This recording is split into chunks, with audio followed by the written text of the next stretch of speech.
After World War I, the Round Table became known as the Council on Foreign Relations in the United States and the Royal Institute of International Affairs in London. The leading government officials of both England and the United States were chosen from its members.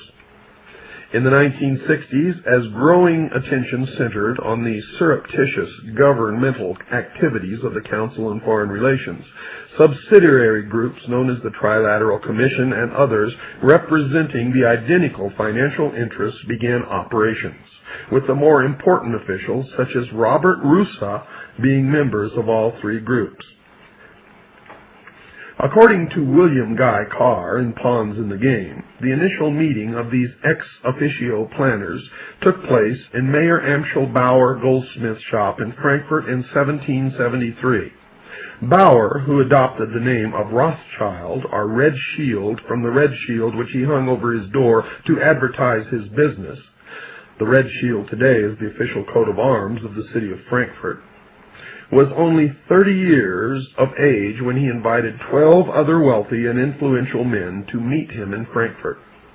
His purpose was to convince them that if they agreed to pool their resources, they could then finance and control the world revolutionary movement and use it as their manual of action to win ultimate control of the wealth, natural resources, and manpower of the entire world. This agreement reached, Meyer unfolded his revolutionary plan. The project would be backed by all the power that could be purchased with their pooled resources. By clever manipulation of their combined wealth, it would be possible to create such adverse economic conditions that the masses would be reduced to a state bordering on starvation by unemployment.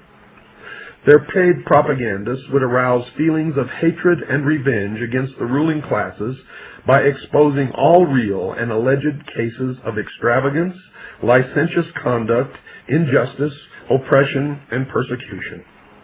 They would also invent infamies to bring into disrepute others who might, if left alone, interfere with their overall plans. Rothschild turned to a manuscript and proceeded to read a carefully prepared plan of action. 1. He argued that law was force only in disguise. He reasoned it was logical to conclude by the laws of nature, right lies in force. 2. Political freedom is an idea, not a fact. In order to usurp political power, all that was necessary was to preach liberalism, so that the electorate, for the sake of an idea, would yield some of their power and prerogatives which the plotters could then gather into their own hands. Are you listening out there? 3. The speaker asserted that the power of gold had usurped the power of liberal rulers.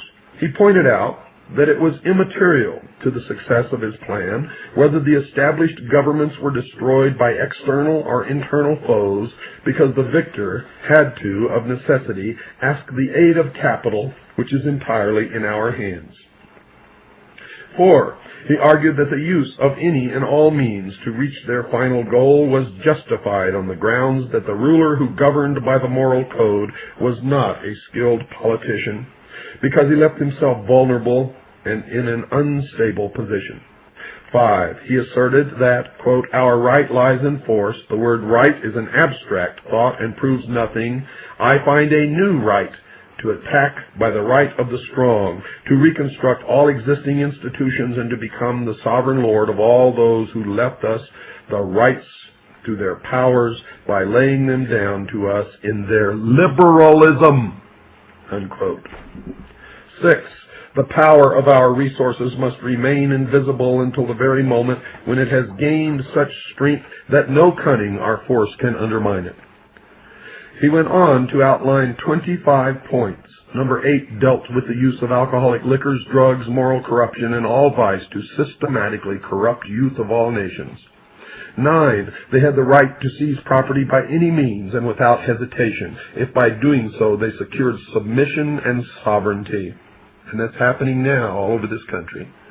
10, we were the first to put the slogans liberty, equality, and fraternity into the mouths of the masses, which set up a new aristocracy. The qualification for this aristocracy is wealth, which is dependent on us. 11, wars should be directed so that the nations engaged on both sides should be further in our debt. 12, candidates for public office should be servile and obedient to our commands so that they may be readily used. 13, propaganda.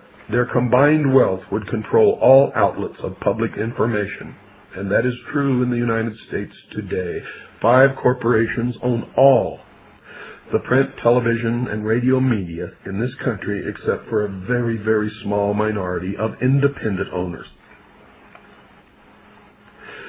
14. Panics and financial depressions would ultimately result in world government, a new order of one world government, unquote. Someone once said that the wealth of Rothschild consists of the bankruptcy of nations. The great Soviet encyclopedia states, quote, the clearest example of a personal link-up, international directorates, on a Western European scale is the Rothschild family. Now, folks, those points that are credited to Amschel Rothschild were not of his doing at all, for they come from what are known as the protocols of the wise men of Zion. And they have been used to persecute the Jewish people throughout the ages. And I'm going to tell you right now that the Jewish people did not write the protocols of the wise men of Zion. They were written by the Illuminati. Those who are illumined, the members of the secret societies who pit us all against each other, while they are maneuvering in the background in the shadows to enslave us all. To enslave us all. You had better be listening to me, and you had better understand what I am saying. For failure to do so will just result in the destruction of this country and of freedom for the world. And you will in fact become a slave in the New World Order. And if you are so stupid as to allow that to happen, then certainly you will deserve that fate. But there are many of us who do not deserve that fate, and we need you to help us prevent it. And in doing so, you will do yourself a favor. But don't take my word for it, folks. Look it up. Find it for yourself. Senator Robert L. Owen, testifying before the House Committee on Banking and Currency in 1938, said this, quote, the powerful money interests got control of the Federal Reserve Board through Mr. Paul Warburg, Mr. Albert Strauss, and Mr. Adolph C. Miller, and they were able to have their secret meeting of May 18, 1920, and bring about a contraction of credit so violent it threw 5 million people out of employment. In 1920, that Reserve Board deliberately caused the panic of 1921. The same people, unrestrained in the stock market, expanding credit to a great excess between 1926 and 1929, raised the price of stocks to a fantastic point where they could not possibly earn dividends, and when the people realized this, they tried to get out, resulting in the crash of October 24, 1929. Governor W.P.G. Harding of the Federal Reserve Board testified in 1921 that, quote, the Federal Reserve Bank is an institution owned by the stockholding member banks. The government has not a dollar's worth of stock in it, unquote. Are you listening? Do you care? At the House Banking and Currency Committee hearings on June 6, 1960, Congressman Wright Patman, chairman, questioned Carl E. Allen, president of the Federal Reserve Bank of Chicago. Patman: Now, Mr. Allen, when the Federal Reserve Open Market Committee buys $1 million bond, you create the money on the credit of the nation to pay for that bond, don't you? Allen: That is correct. Patman: And the credit of the nation is represented by Federal Reserve notes in that case, isn't it? If the banks want the actual money, you give Federal Reserve notes in payment, don't you? Allen: That could be done, but nobody wants the Federal Reserve notes. Patman: Nobody wants them because the banks would rather have the credit as reserves. This is the most incredible part of the Federal Reserve operation, and one which is difficult for anyone to understand. How can any American citizen grasp the concept that there are people in this country who have the power to make an entry in a ledger that the government of the United States now owes them $1 billion and to collect the principal and interest on this non-existent phony loan? But we've been doing it for years, haven't we? As Congressman Patman puts it, quote, "The dollar represents a $1 debt to the Federal Reserve System. The Federal Reserve banks create money out of thin air to buy government bonds from the United States Treasury, lending money into circulation at interest, by bookkeeping entries of checkbook credit to the United States Treasury. The Treasury writes up an interest-bearing bond for $1 billion. The Federal Reserve gives the Treasury a $1 billion credit for the bond and has created out of nothing a $1 billion debt which the American people are obligated to pay with interest. And you wonder what's wrong with this country, what's happening to the economy?